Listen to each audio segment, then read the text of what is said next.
नमस्कार दोस्तों। आज हम महिला सशक्तिकरण के बारे में चर्चा करेंगे। क्या है महिला सशक्तिकरण? महिला सशक्तिकरण का अर्थ है कि महिला को अधिक से अधिक अधिकार दिए जाए।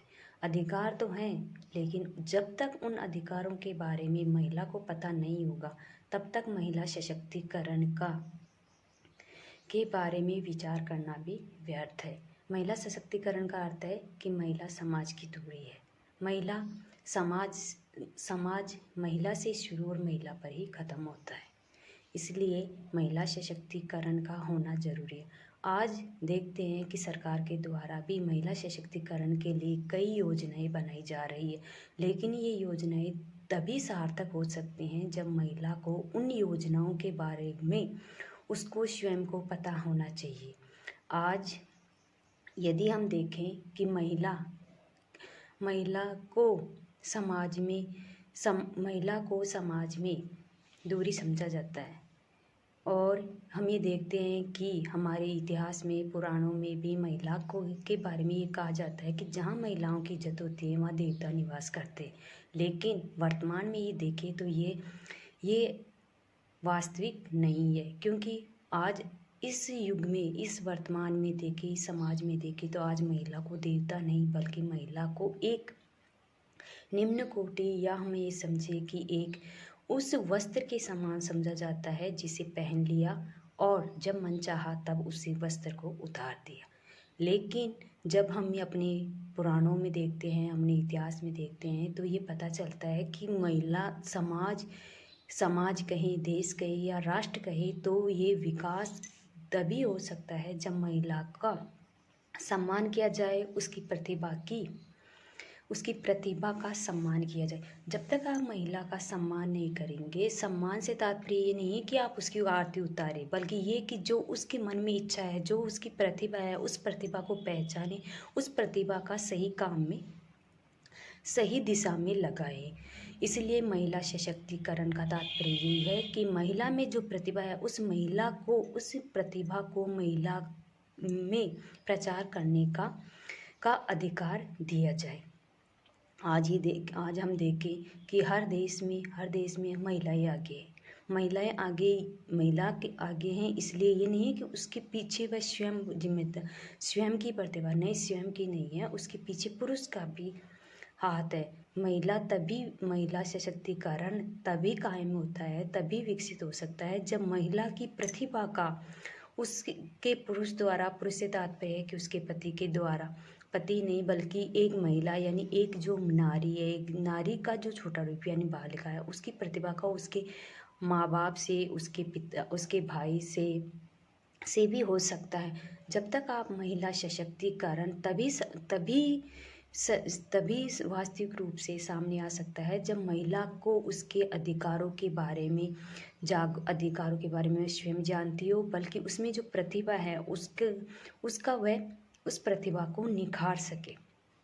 आज हम महिला सशक्तिकरण के बारे में सरकार के द्वारा भी कई योजनाएं चलाई जा रही हैं, कई कार्य किए जा रहे हैं। तो ये योजनाएं तभी सार्थक हो सकती हैं जब प्रत्येक महिला को उसके अधिकारों के बारे में सचेत होना चाहिए, और उसके स्वयं में जो उसमें क्या प्रतिभा है, वह स्वयं उस प्रतिभा का विकास कर सके। आज यदि आज हम लोग देखें तो बाड़मेर में जो रूमा देवी है, वो महिला सशक्तिकरण का सबसे बड़ा उदाहरण है।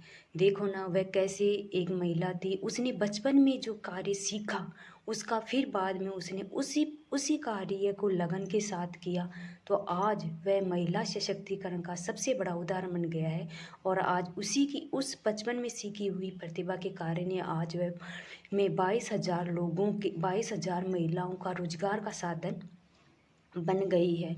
तो महिला सशक्तिकरण तभी कायम रह सकता है जब महिला को के अधिकारों के बारे में वह स्वयं सोचे, बल्कि महिला का शोषण करेंगे या फिर उसे मानसिक रूप से या शारीरिक रूप से उसे कोई तकलीफ देंगे, तो वह अपनी प्रतिभा का विकास नहीं कर पाएगी, प्रचार नहीं कर पाएगी, बल्कि जो उसमें जो प्रतिभा है वो प्रतिभा का भी दमन हो जाएगा। आज हम देखते हैं कि वर्तमान जो समय है वो वैज्ञानिक युग है। वैज्ञानिक युग है, हर आदमी पैसा कमाना चाहता है और पैसा हम ये समझते भी हैं कि पैसा वर्तमान में कितनी आवश्यकता है। आप सोना है, आप सोने चांदी को खाते हो, लेकिन पैसे से आप अपनी आवश्यकताओं को पूरी कर सकते हैं। आज हम देखते हैं कि प्रतियोगिता का युग है। आज लोग प्रतिभा में इतने अंधे हो गए हैं कि उन्हें जो वर्तमान में जो है उसका वो नहीं, बल्कि जो आगे क्या मिलेगा उसके बारे में सोचे। आज हम ये देखते हैं कि ना तो भूतकाल में किसी ने देखा था, ना भविष्य में कोई नहीं देखेगा।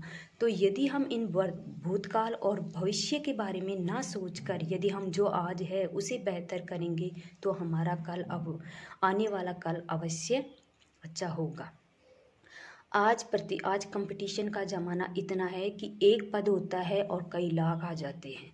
आज लोग छोटी से छोटी नौकरी के लिए भी बड़े से बड़े जो प्रतियोगी हैं, जो बड़े से बड़े जो जिन्होंने उपाधि ले रखी है, डिग्रियां ले रखी हैं, वो उन नौकरियों के पीछे इतने भाग रहे हैं।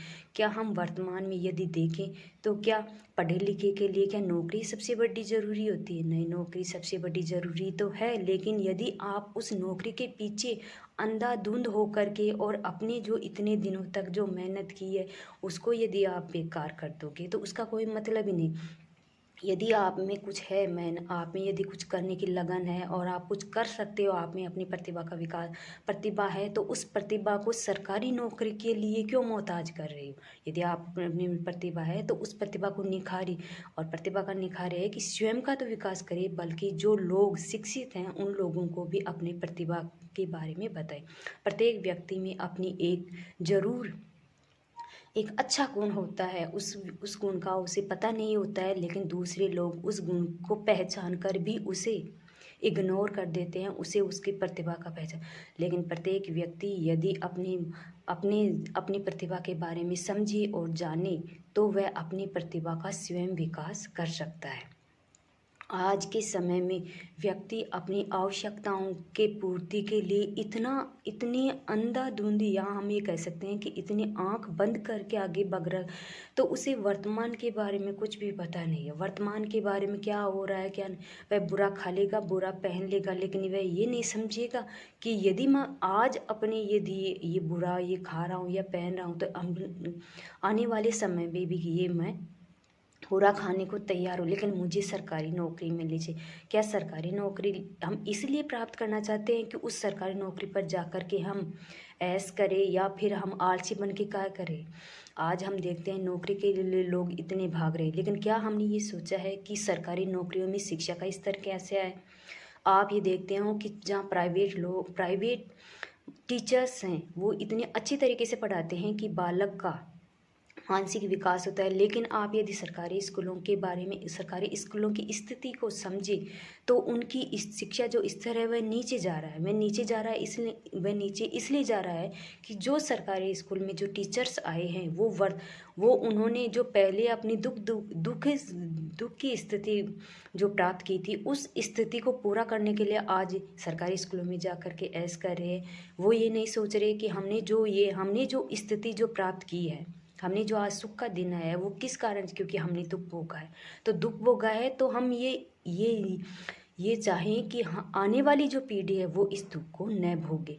और यदि इस स्थिति को आप देखें तो आप सरकारी स्कूलों में देखेंगे कि बच्चे इधर से उधर भाग रहे हैं और जो टीचर्स है वो आराम से ऐश कर रहे हैं, आराम से सो रहे हैं। क्या उन्हें कभी ये नहीं लगना चाहिए कि हम इस विद्यालय में क्यों आए हैं? हम इस विद्यालय में इसलिए आए हैं कि जो हमने स्थिति भोगी है, जो हमने दुख के दिन है, वो उन छात्रों को नहीं आनी चाहिए जो इस स्थिति के बारे में पता ही नहीं चल रहा है।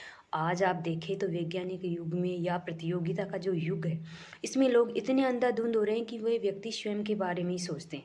यदि हम स्वयं के बारे में सोचें, स्वयं के बारे में सोचते ही हैं तो क्या हम स्वयं का विकास कर सकते हैं या स्वयं के नहीं? लेकिन यदि हम सबके बारे में सोचें तो हम स्वयं का ही विकास न करके स्वयं को ही सुख न देकर दूसरे लोगों को भी सुख दे सकते हैं।